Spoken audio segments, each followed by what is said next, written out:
Un condutor bébedo ao volante dunha furgoneta causou unha verdadeira desfeita esta noite pasada nunha rúa da Coruña e grazas que os danos só foron materiais porque estragou 12 coches estacionados. Imaxinen se chega a pillar unha persoa polo medio. Hoxe falamos con algúns dos afectados que en pouco tempo pasaron da ledicia por atopar un estacionamento nunha rúa complicada o quebradeiro de cabeza de ter que reparar o seu coche con todo o que iso supón.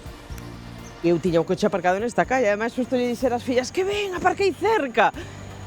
E, bueno, a defensa, atrás, un pouco no lateral, manchas de pintura, pero en comparación co que teñen o resto dos coches, podese dicir que libramos. Boas tardes, martes 10 de marzo, benvidos ao Galicia Noticias, pola noite e con camións. Así é como lle roubaron a unha empresa de Vilagarcía uns 60 metros de valado metálico e un portón de case 10 metros de longitude. O roubo produciuse no polígono industrial do Pousadoiro, nunha zona na que hai pouco movimento cando cae o sol. Non había cámaras e na empresa afectada cren que foron vítimas de ladróns profesionais. Eu supoño que ten que ser para vendelo. As vallas poden usar, pero eso vai para a chatarrería. Eu dame que vai para a chatarrería todo. Ojalá supere que a chatarrería está para recuperalo. Aunque houbera que pagar. Non, aquí non lle puxemos videovigilancia porque verdadeiramente non contamos de que haxa algo interesante de roubar, mas non temos maquinaria, non temos nada. Roubaron tamén nun cemiterio no concello ourensán de Coles. Fíxese ben na seguinte imaxe. Aí teñen unha cruz asaltada e unha que non. Os ladróns levaron os cristos, pero non todos, só os que eran de bronce que son os máis valiosos. Unha auténtica desfeita que afecta a moitas familias da zona.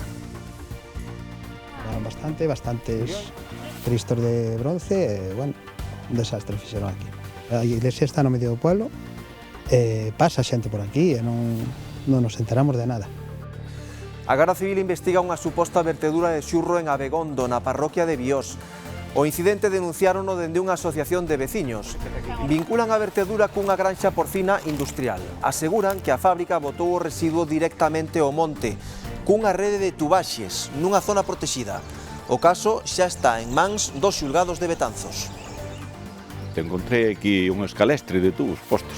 Ten unhas bombas eléctricas nas fosas sépticas e bombea hacia arriba. E ten outros hacia baixo, hacia o río, sin bomba. Pois hai varias veces, en varias épocas no ano, que sale incluso o purín polos abuxeiros que fan as topas e os ratos.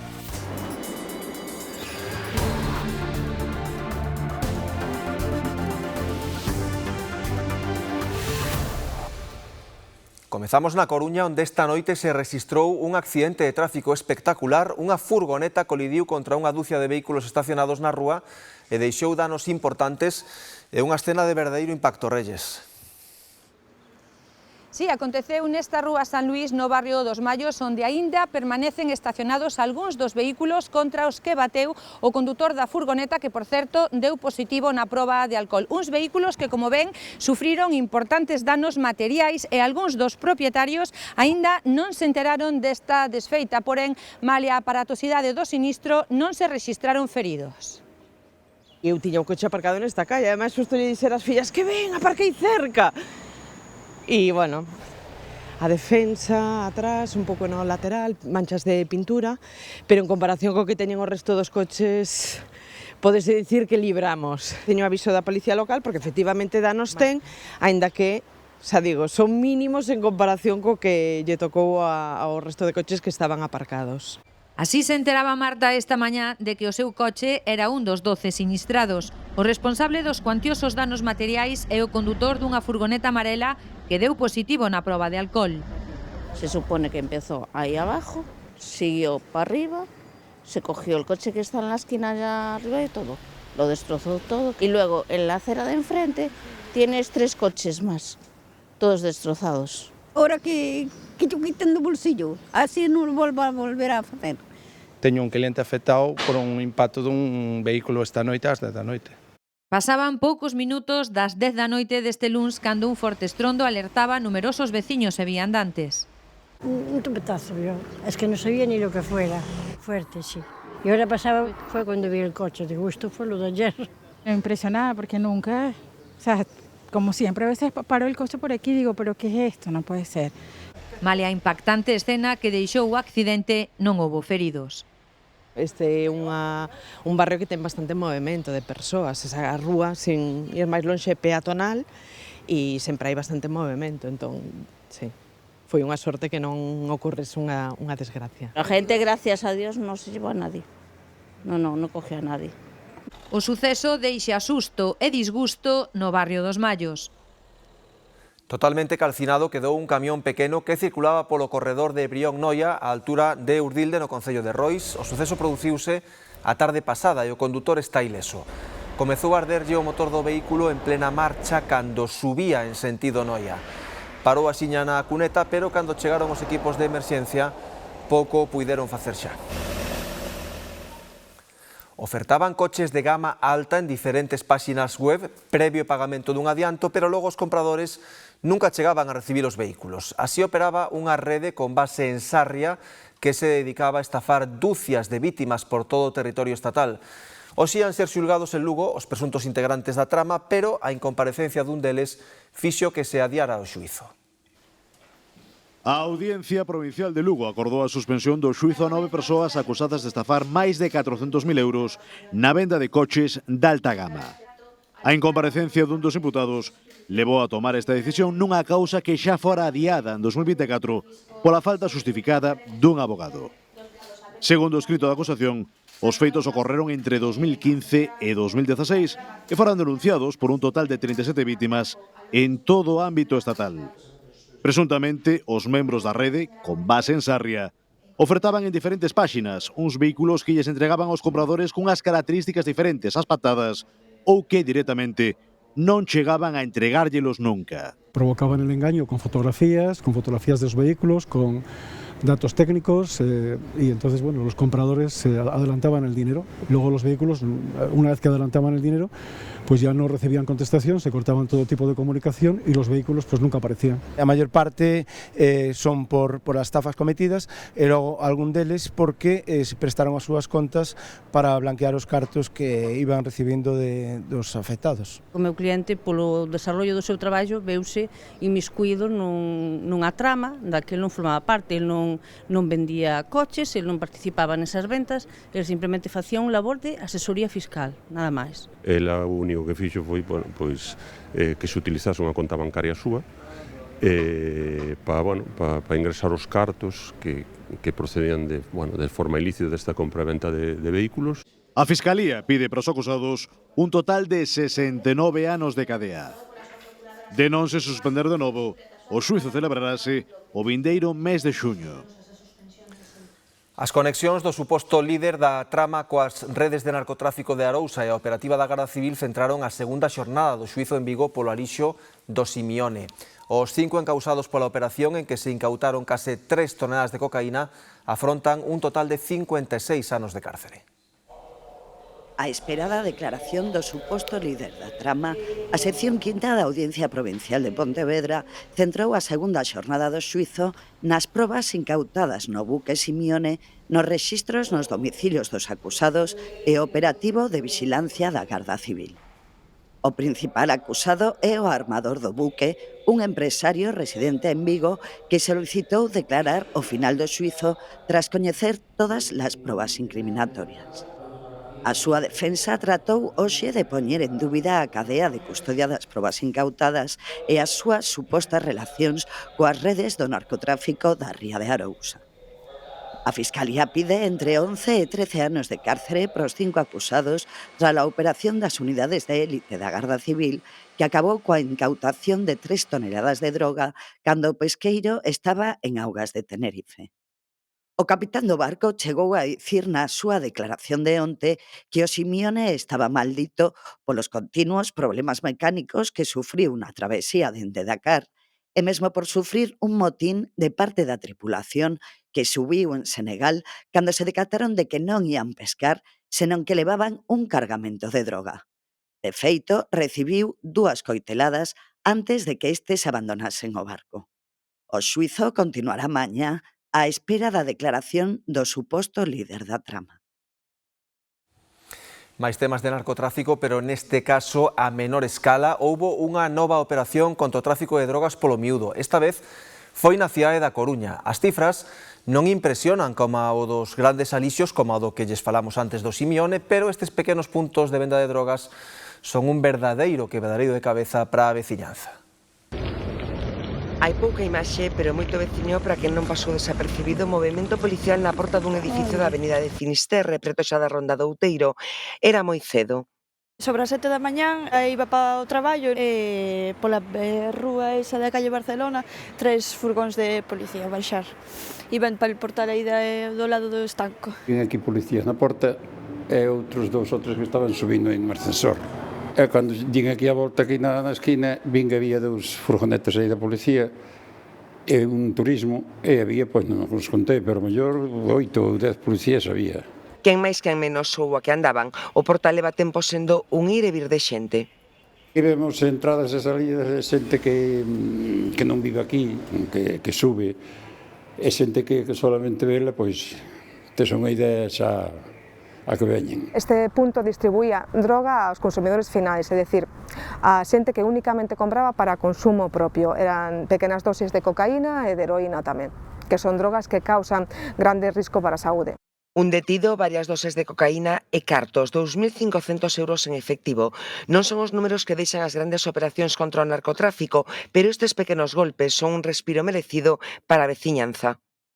Ten gran importancia o seu desartellamento, sobre todo para a tranquilidade da veciñanza, que pode estar influída pola inseguridade que leva ter estes puntos negros que traen outro tipo de delincuencia en ocasións. Poden ocasionarse roubos con violencia, roubos con forza ou tamén en algunha ocasión pelexias. Na avenida de Fisterra é un segredo a voces porque o detido vendía na casa pero tamén fora á vista da xente. Din que estes días se relaxou sobe baixa no edificio, pero o certo é que o home con antecedentes volve estar na rúa. De medo, un pouco de ansiedade que tú quixeras ter isto no edificio. O cerco ao tráfico de drogas polo miúdo forma parte dun plan da Policía Nacional a nivel galego. O ano pasado desartellaron 125 puntos semellantes a este. Queren bronce e van por el onde estea, así sexa nun cemiterio. Aconteceu no Concello Ourensán de Coles para desgusto dos veciños da parroquia que ven profanado o descanso eterno dos seus defuntos. Vémolo de seguida aquí, no Galicia Noticias.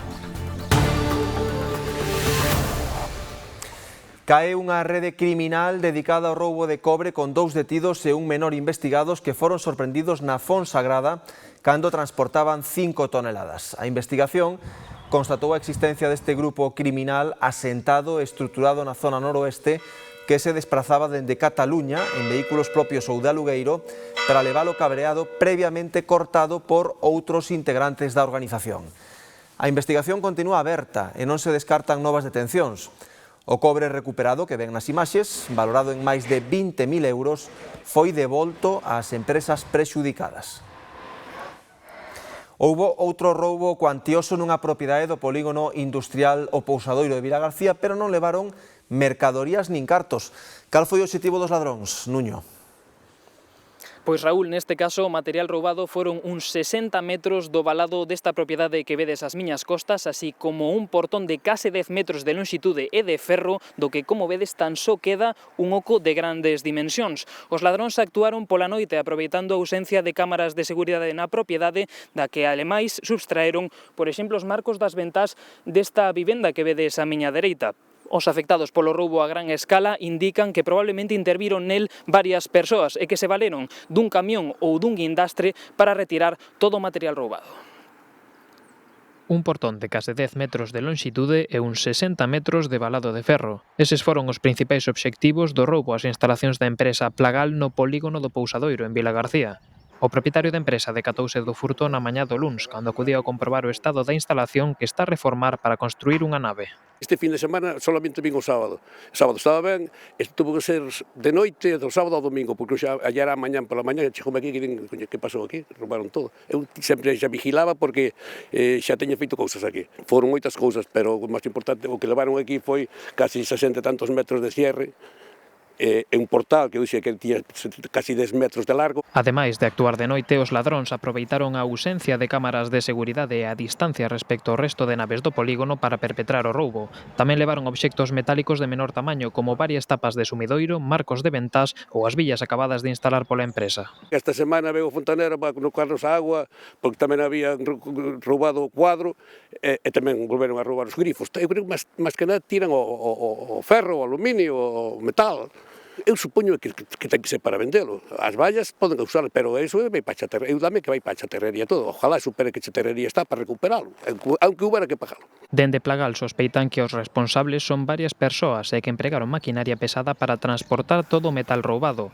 Tamén aseguran que sabían o que facían, pois cerraron os parafusos que suxeitaban o valado e cortaron a suministración eléctrica antes de acceder á propiedade. Para cargalo, a mí me extraña moitísimo, como un portal casi 10 metros e medio, como meteron eso nun camión, pois tiña que ser un camión. Todas as vallas tiña que ser varias personas. Eu que son bastante profesionales porque para tocar un cuadro eléctrico trifásico como temos aí a cortar e arrancar con todo o que arrancaron, eu creo que hai xente que sabe o que fai.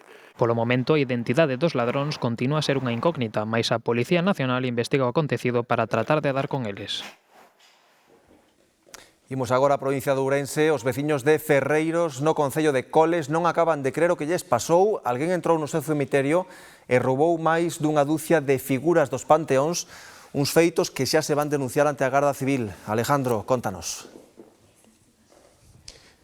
Sí, pois os veciños desta parroquia de San Eusebio teñen un gran disgusto. Como ti ben indicaba Raúl, unha ou varias persoas accederon ao interior deste campo santo e levaron consigo ata 13 figuras de bronce que adornaban diferentes panteóns. E o caso, por exemplo, dos cristos que estaban pendurados nestas cruces que poden ver tras de min, agora totalmente baleiras. Obxectos de un gran valor sentimental, pero tamén de un gran valor económico, xa que este material, o bronce, está moi ben cotizado no mercado. Os amigos do alleo fanse con estes obxectos para despois vender o material e así conseguir cartos de xeito rápido.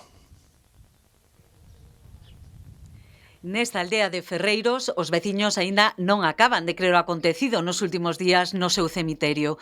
Deste xeito, atoparon moitos dos seus panteóns. Tuvo que ser o fin de semana, porque houve unha persona que o domingo á tarde, sobre as 6:30, veu ao cementerio e foi o que se deu conta. Estaba mirando as sepulturas e de repente mirou para arriba e di, aquí algo falla. E viu que faltaba o que é na capilla o crucifijo, a cruz. E despois, claro, empezou a mirar e foi contando. Non sei o que valen, pero algo valdrán. E multiplicado por 13 ou 14, pois algo dan, non? De feito, os ladróns elixiron coidadosamente as tumbas asaltadas, situadas en distintas zonas do Camposanto. Só arrancaron os cristos que eran de bronce. A veciñanza día estar moi desgustada co acontecido que din afecta a moitas familias da parroquia. Foi unha persona que veu aí ao cementerio, foi o que viu que faltaban cousas no cementerio. E foi o que dixo que... Entonces fomos a mirar. E que faltaba? Faltaban cruces. Por lo menos unhas 12 ou 13 cruces. Somos moitos veciños que teñen as sepulturas, sí. De aquí do pueblo e de pueblos de... fora. De aquí da parroquia, máis ben da parroquia, ainda que haxa algún de Ourense, pero máis da parroquia. Algúns veciños achegábanse ata o cemiterio para comprobar os danos. Din que nesta igrexa de San Eusebio nunca acontecera nada semellante. Acerqueme agora hasta aquí para mirar e me levei a sorpresa. Levaron bastantes cristos de bronce e, bueno, un desastre fixeron aquí. A iglesia está no medio do pueblo, pasa xente por aquí e non nos enteramos de nada. Eles buscaban eso e levaron eso, o que lle interesou e fora. Todos de bronce debían ser, sí. Levaríanos para fundir e para o mercado. Iso é o que sospeitan a meirande parte dos veciños, que os levaron para fundir e poder revendelos. Por iso din, non teñen esperanza de recuperalos. Con todo, o párroco tiña previsto denunciar os seus feitos ante a Garda Civil. O Concello de Vilagarcía acaba de presentar denuncia pola vandalización do castro de Alobre, que apareceu nos últimos días con pintadas no muro dunha das casas cantrexas e na contorna. Ao longo da semana vaise realizar un informe dos danos que se causaron e do custo para a súa limpeza. Para realizada deben contar primeiro coa autorización de patrimonio. Se a policía dá co autor ou autores das pintadas, terán que facerse cargo do custo da súa reparación. Algo que xa sucedeu no ano 2006, cando un grupo de menores foron identificados por realizaren pintadas neste mesmo recinto. Daquela, os pais tiveran que pagar o pagamento de 18.000 euros que custara a limpeza. En Abegondo, o Seprona ten unha investigación aberta por unha suposta vertedura de xurro. Denunciouno a Asociación de Veciños de Biós, que o atribúe a unha granxa porcina da parroquia. Paco é un dos propietarios das leiras lindeiras coa granxa de porcino de Biós. Conta que hai anos que xa retirou de aquí unha rede de tubaxes que conducían a ela. Agora, cando rozou a parcela, volveu a topala. Eu vin a limpiar aquí unhas fincas e vin moitos máis tubos dos que vira hace máis ou menos 3 anos que mos sacara, pero que mos volveu a colocar. Te encontrei aquí un escalestre de tubos postos. Denuncia que dende a granxa se desfacían do xurro bombeando o cara ás leiras dos veciños. Sí, ten unhas bombas eléctricas nas fosas éticas e bombea hacia arriba. Os cadros levamos máis de 10 anos.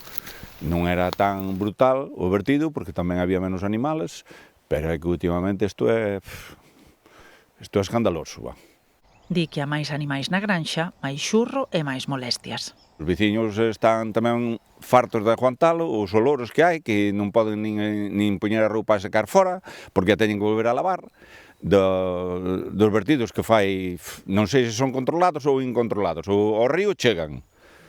A Asociación Veciñal de Biós decidiu interpoñer denuncia polas verteduras, preocupados pola contaminación do regato e dos terreos. Sí. Cando secan as silvas, que son as que máis nacen, é porque isto non está ben. Tiría que analizar o terreno se está contaminado ou non está contaminado, porque non sei o que vai tardar en volver a producir.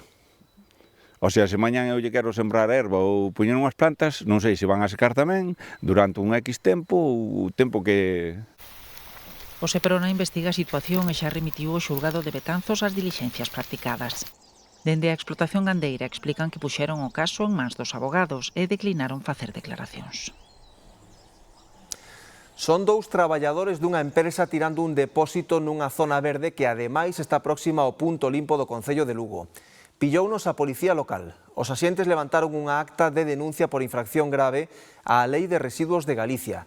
Tamén se investiga a existencia dun vertedoiro ilegal na parroquia de Coeses, onde localizaron residuos de obra con documentación que ofrece datos dos destinatarios e das empresas distribuidoras.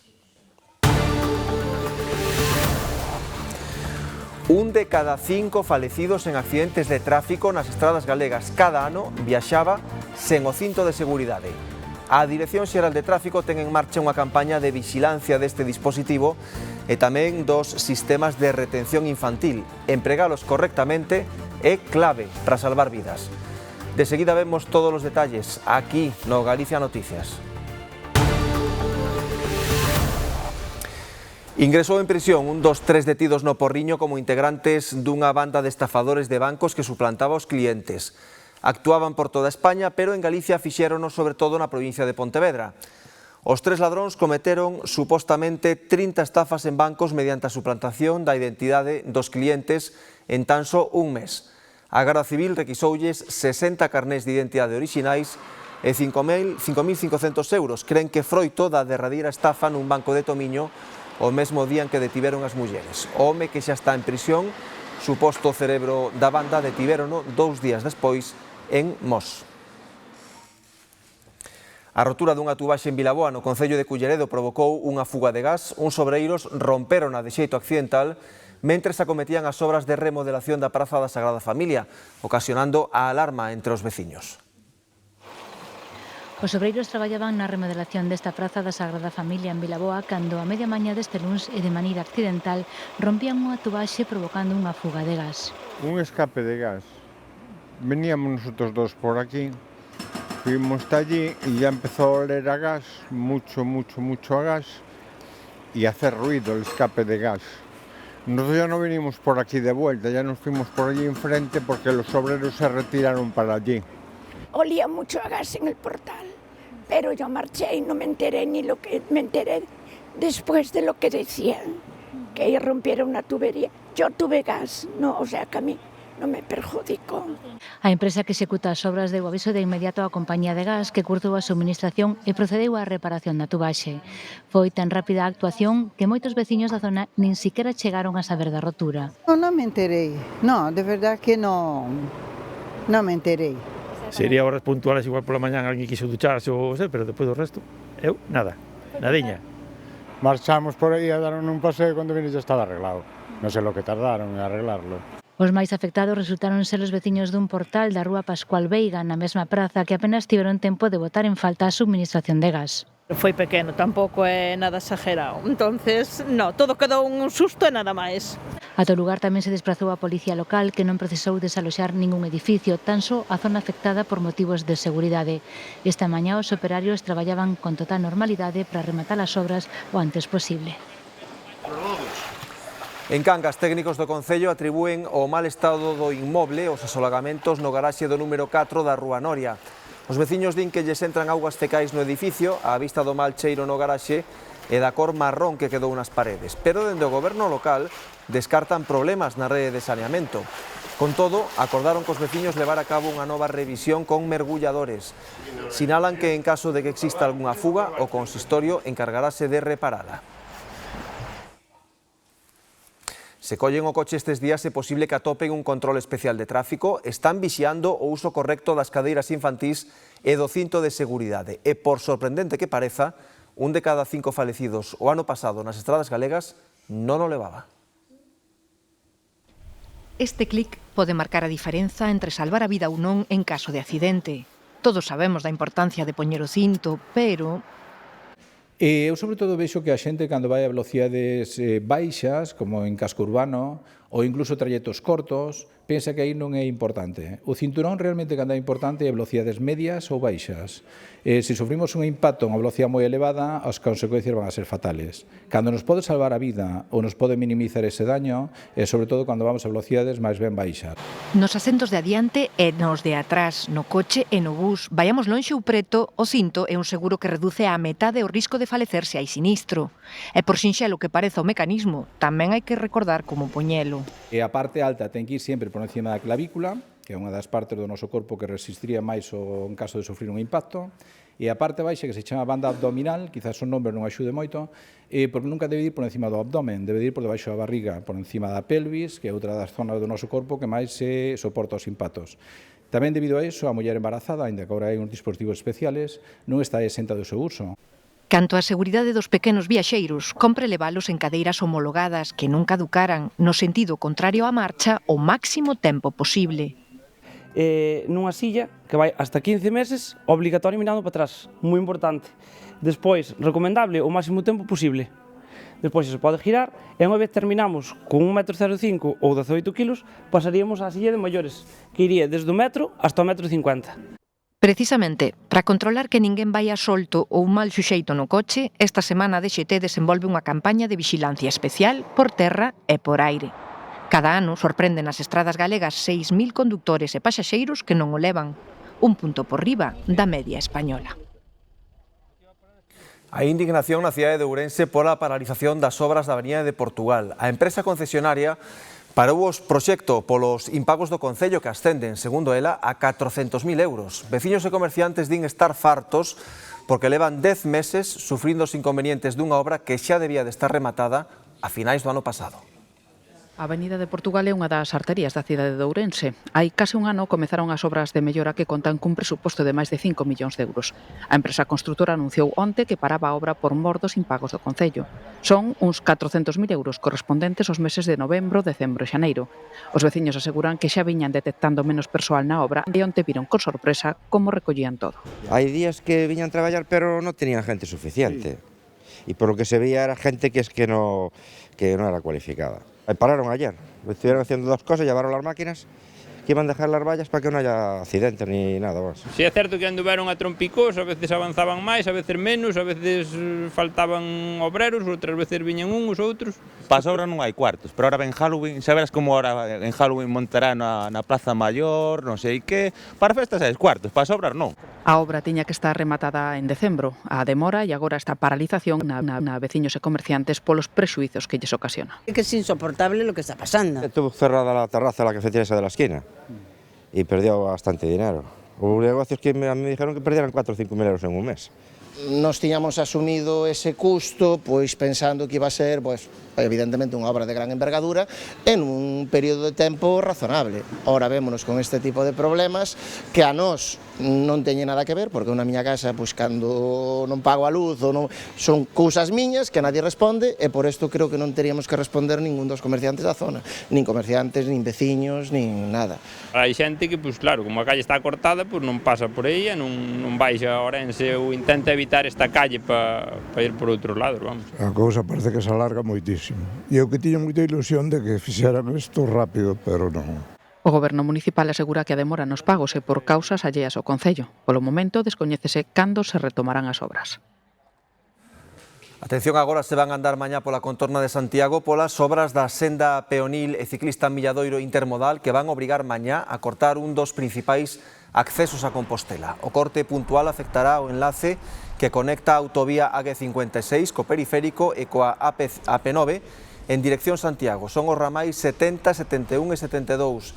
Estarán pechados entre as 9 da mañá e as 8 da tarde. Habilitaránse desvíos e itinerarios alternativos. En Vigo acaban de empezar as obras no Paseo de Granada para facer novas ramplas que comuniquen as da Porta do Sol coa Rúa Venezuela. É unha rúa pequena pero moi sensible para a comunicación no centro da cidade, porque está moi próxima ao Concello, unha escola infantil e a un colexio, o que obrigou a unha importante reordenación no tráfico. O obxectivo é que estas escadas mecánicas que comezan na Porta do Sol rematen na Rúa Venezuela, aos pés do Castro e do Concello. Pero para iso compre aturar 2 meses de obras e desvíos.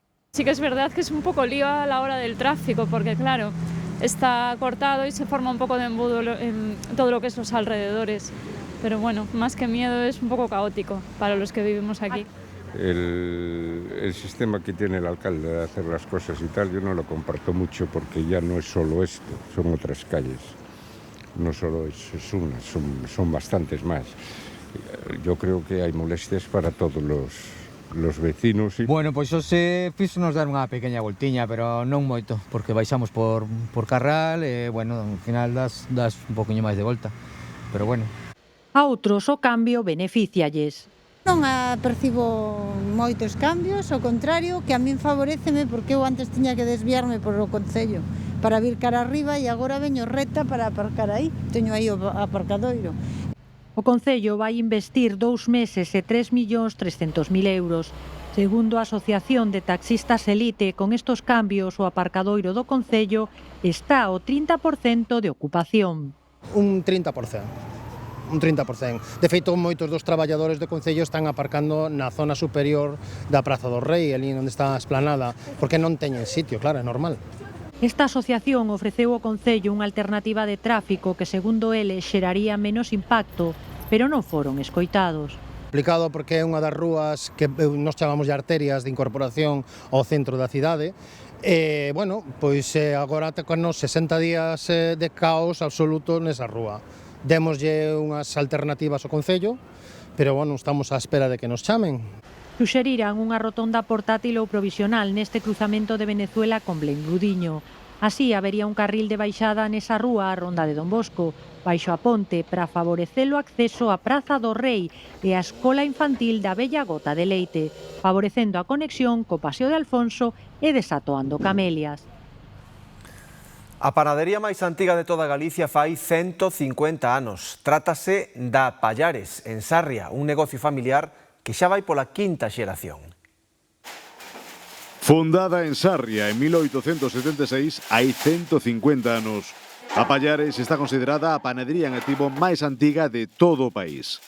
A actual xerente é, de feito, a tataraneta dos fundadores dun negocio familiar recoñecido recentemente con diversos galardóns, como o Picadillo ou o Premio do Comercio Galego á Traxectoria. Antiguamente, pois, a pesar do traballo que tiñan e de todo, pois non, a panadería tampouco nunca foi moi recoñecida, nin os panadeiros. Agora estamos empezando un pouco como é a hostelería, que a panadería tamén empeza a ter un pouco de peso. Para nos chegar aos 150 anos é un orgullo, pero a min, que son a seguinte xeración, tamén unha gran responsabilidade, porque conseguir manter e ir evolucionando co tempo un negocio tan histórico pois sinto como unha gran responsabilidade e un reto.